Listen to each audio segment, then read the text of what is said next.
दोस्तों, इजराइल के हवाई हमलों से ईरान का कुछ नहीं बिगड़ने वाला, बल्कि ईरान अगर अपनी हाइपरसोनिक मिसाइलें इजराइल पर ऐसे ही मारता रहा तो इजराइल का बहुत बड़ा नुकसान हो रहा है।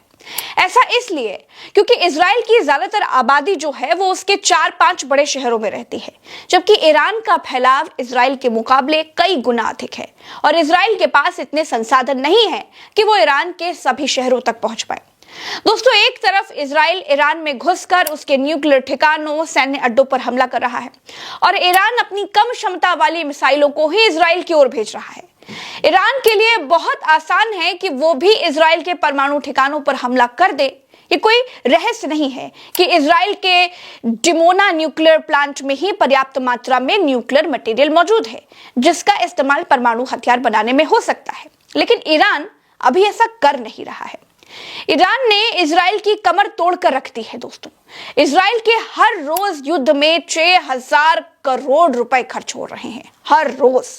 इजरायली वित्त मंत्री ने युद्ध से पहले ये अंदाजा लगाया था कि इस बार 2025 में उनकी जीडीपी का ग्रोथ रेट लगभग 4.5% रहेगा, लेकिन वो घट करके 3.5% पर रह गया है। ईरान के सामने इजराइल एकदम चुन्नू सा देश है, छोटा सा। उसके गिने चुने तेल अवीव और हाइफा जैसे बड़े शहर हैं। ईरान के लिए इजराइल को गाजा में बदलना आसान है। ईरान बहुत बड़ा देश है। ईरान इतना बड़ा देश है कि दुनिया के 195 देशों में जो आकार के मामलों में अगर देखा जाए तो वो 17वें नंबर पर आता है। ईरान और इजराइल के युद्ध में सबसे बड़ा अंतर यह है कि इजराइल अमेरिकी फाइटर जेट से ईरान पर हमला कर रहा है और ड्रोन हमले कर रहा है, जबकि ईरान के पास बैलिस्टिक मिसाइलों का इतना बड़ा जखीरा है कि वो इजराइल पर उससे मिसाइलें चला रहा है, जैसे फतेह और शिजल मिसाइल, क्लस्टर बम, इन सब का इस्तेमाल कर रहा है। दोस्तों, मिसाइलों को इजरायली एयर डिफेंस सिस्टम रोक तक नहीं पा रहे हैं। ये इजराइल के लिए सबसे दुख की बात है। ईरान इजराइल जंग में नेतन्याहू को ट्रंप ने फंसा कर रख दिया है। जानते हैं कैसे? अब नेतन्याहू के आगे इधर कुआं और उधर खाई वाली स्थिति हो गई है। ट्रंप ने नेतन्याहू को युद्ध की झाड़ पर चढ़ाकर अकेला छोड़ दिया है। ट्रंप ने कहा है कि ईरान इजराइल युद्ध में उनकी भूमिका क्या होगी वो 2 हफ्तों में सोच करके बताएंगे।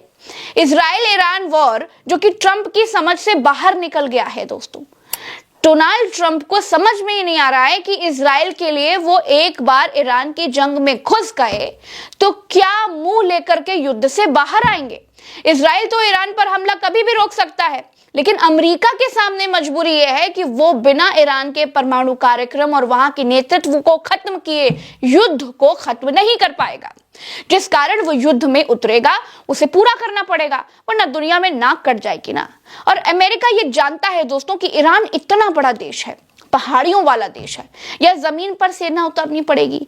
दूसरे देश में जाकर के जमीन पर दूसरे देश की सेना से लड़ना मुश्किल होगा। अमेरिकी सैनिक बेमौत मारे जाएंगे। दूसरी तरफ दोस्तों, रूस और चीन भी तो हैं, वो भी तो ईरान के सपोर्ट में उतर आएंगे। तब अमेरिका का क्या होगा? अगर अमेरिका ने ईरान के न्यूक्लियर प्लांट खत्म भी कर दिए तो क्या ये हमेशा के लिए समस्या का अंत होगा, या फिर इससे ईरान के भीतर परमाणु हथियार पाने की जो लालसा है वो और भी ज्यादा बढ़ जाएगी। ईरान के न्यूक्लियर प्लांट तक पहुंचना अमेरिका के लिए इतना आसान भी नहीं है। दोस्तों, ईरान ने अपने परमाणु संसाधन फार्द के जिन पहाड़ों के नीचे छुपा रखे हैं वहां अमेरिका का कोई बम मार नहीं कर सकता। यानी कि अमेरिका को अपने सैनिक ईरान की सरजमीन पर उतारने पड़ेंगे। दोस्तों, अब तक ईरान के साथ सिर्फ जुबानी जंग करते आए अमेरिकी राष्ट्रपतियों से अलग अब डोनाल्ड ट्रंप के सामने एक विकट तरह की स्थिति उत्पन्न हो गई है। इजराइल को हर हाल में सपोर्ट करने की अमेरिकी की नीति से वो अलग हो नहीं सकते और अपनी अमन के मसीहा वाली जो इमेज है उसको ताक पर रखकर तुरंत युद्ध में उतर भी नहीं सकते। दोस्तों, सच ये है कि ट्रंप को कुछ सूझ ही नहीं रहा है, वो करें तो करें क्या। इसीलिए 2 हफ्ते का समय ले लिया है। वो 2 हफ्ते में ये समझेंगे कि ईरान इजराइल युद्ध में उनकी भूमिका क्या होगी। 2 हफ्तों का समय इसीलिए मांगा गया होगा, क्योंकि दोस्तों 14 दिन का समय बहुत होता है। इतने दिनों में तो पता चल जाएगा कि जीत कौन रहा है। ईरानी मिसाइलों के हमलों से अगर इजराइल में ज्यादा तबाही होती है तो ट्रंप के पास अमेरिकी जनता को बताने के लिए वजह होगी कि उन्हें ईरान पर हमला क्यों करना पड़ा है। दूसरा, ट्रंप चाहते हैं कि नेतान्याहू उनके सामने आकर के दुनिया के सामने एक बार गिड़गिड़ा करके मदद की गुहार लगाएं, उनसे मदद मांगे। अगर ट्रंप युद्ध में शामिल होने में थोड़ा और वक्त लेते हैं तो इजराइल के सामने गिड़गिड़ाने के अलावा कोई और विकल्प भी नहीं होगा। दोस्तों, वैसे तो पर्दे के पीछे से अमेरिका इजराइल की मदद कर रहा है, क्योंकि दुनिया जानती है पिछले 3 सालों से इजराइल गाजा पर जो बम गिरा रहा है उसके पास इतना असलहा, इतना बारूद कहां से आ रहा है। इतना ही नहीं दोस्तों, हफ्ते भर से इजरायली फाइटर प्लेन ईरान पर जब हमला करने के लिए जा रहे हैं तो वापस लौटने का ईंधन उन्हें किस रास्ते से मिल रहा है? अमेरिका दे रहा है। लोग समझ रहे हैं। तो कुल मिलाकर दोस्तों ये कहा जा सकता है कि इजराइल अमेरिकी चंदे पर ईरान से युद्ध लड़ रहा है। इजराइल की बर्बादी अमेरिका को शर्मसार करेगी। दोस्तों, अगर ईरान इजराइल पर हमले तेज करता है और उसकी बर्बादी होती है तो ये इजराइल से ज्यादा अमेरिका के लिए खतरे और चिंता की बात होगी। जानते हैं क्यों?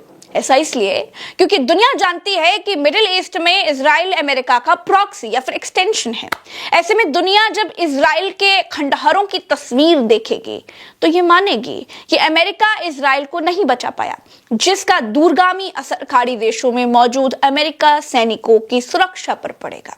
दोस्तों, अमेरिका का एक बड़ा सैनिक जमावड़ा इराक, कुवैत, बहरीन और अन्य खाड़ी देशों में है। ये तमाम अमेरिकी मिलिट्री बेस ईरानी मिसाइलों की मारक क्षमता के भीतर हैं। अगर ईरान इजराइल युद्ध में अमेरिका का दखल एक सीमा से ज्यादा बढ़ जाता है या फिर इसके उलट अगर ईरान इजराइल युद्ध अनिर्णय की स्थिति में पहुंचता है तो यकीन मानिए दोस्तों, इससे पूरे मिडिल ईस्ट में अमेरिकी ठिकाने खतरे में पड़ जाएंगे। पूरे मिडिल ईस्ट में युद्ध का पर्याय रहा अमेरिका पलायन और कायरता का पर्याय बन जाएगा। ट्रंप के गले की हड्डी बन गया ईरान इजराइल युद्ध। दोस्तों, आमतौर पर अमेरिका ने अपने इतिहास में युद्ध के समय, जमीन और हालात खुद तय किए हैं। ये पहला मौका है जब कोई देश उसे जबरन युद्ध में घसीट लाया है। इजराइल ने ईरान पर हमला करके ट्रंप के सभी समीकरणों पर पानी फेर दिया है। अच्छा, वो इजराइल को अकेला छोड़ भी नहीं सकता और ईरान में घुसना भी नहीं चाहता है, यानी इधर खुआ और उधर खाई, और उसकी ये हैसियत भी नहीं बची है कि वो इजराइल और ईरान के बीच सीज फायर करवा पाए। तो कुल मिलाकर के दोस्तों, ट्रंप तेल देख रहे हैं और तेल की धार देख रहे हैं और ईरान के प्रहार देख रहे हैं। दोस्तों, हमारे न्यूज चैनल उल्टा चश्मा यूसी पर ईरान और इजराइल के त्वरित विश्लेषण और त्वरित खबरें प्रसारित की जा रही हैं। आप सभी उसको देखिए। सभी खबरों के लिए आप उल्टा चश्मा यूसी को सब्सक्राइब करिए और प्रज्ञा के पन्ना पर विस्तृत विश्लेषण आपको लगातार मिलते रहे, इसके लिए आप प्रज्ञा के पन्ना को भी सब्सक्राइब कर लीजिए। फिलहाल के लिए इतना ही। चैनल को सब्सक्राइब